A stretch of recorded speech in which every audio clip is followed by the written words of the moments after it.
तो याद दिला दें कि कल आपके लिए आपका आम बजट आने वाला है। चिदम्बरम अपने पिटारे से जनता के लिए तोहफा बांटते नजर आएंगे या फिर जनता को मिलेगा बड़ा झटका। सवाल बहुत बड़ा यह है कि इस बजट में एक बार फिर से टैक्स की बर्छियां होंगी या ये बजट आपके लिए कुछ राहत लेकर के आएगा। ये बहुत बड़ा सवाल है, लाख टके का सवाल है।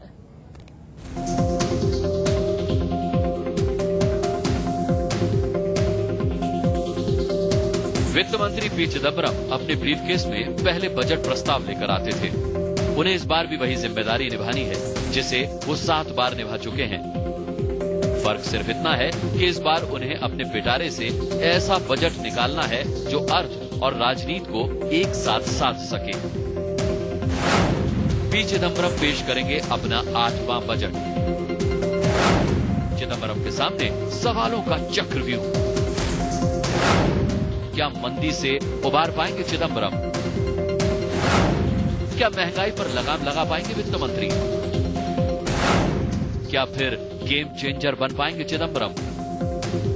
बतौर वित्त मंत्री अपना 8वां बजट पेश करने जा रहे चिदम्बरम के सामने सवाल ही सवाल हैं।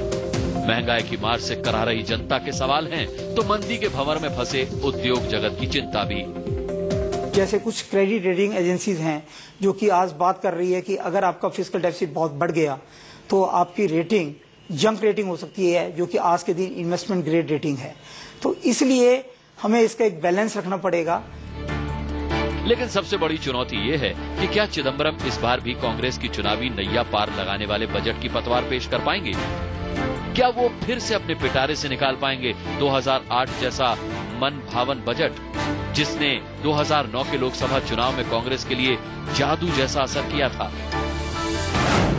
2008 में चिदम्बरम ने मिडिल क्लास से लेकर किसानों तक का दिल जीत लिया था। तब उन्होंने देश के किसानों के 60,000 करोड़ रुपए का कर्ज माफ करके वाहवाही लूटी थी। तो खेती के लिए लोन पर ब्याज की दर भी घटाई और किसानों के लिए 2,80,000 करोड़ रुपए का इंतजाम भी किया। उस बजट में छोटी कारें, दुपहिया वाहन और तिपहिया गाड़ियां, बसों की चेसिस पर एक्साइज ड्यूटी में 4% की कमी करके चिदम्बरम गेम चेंजर बन गए थे।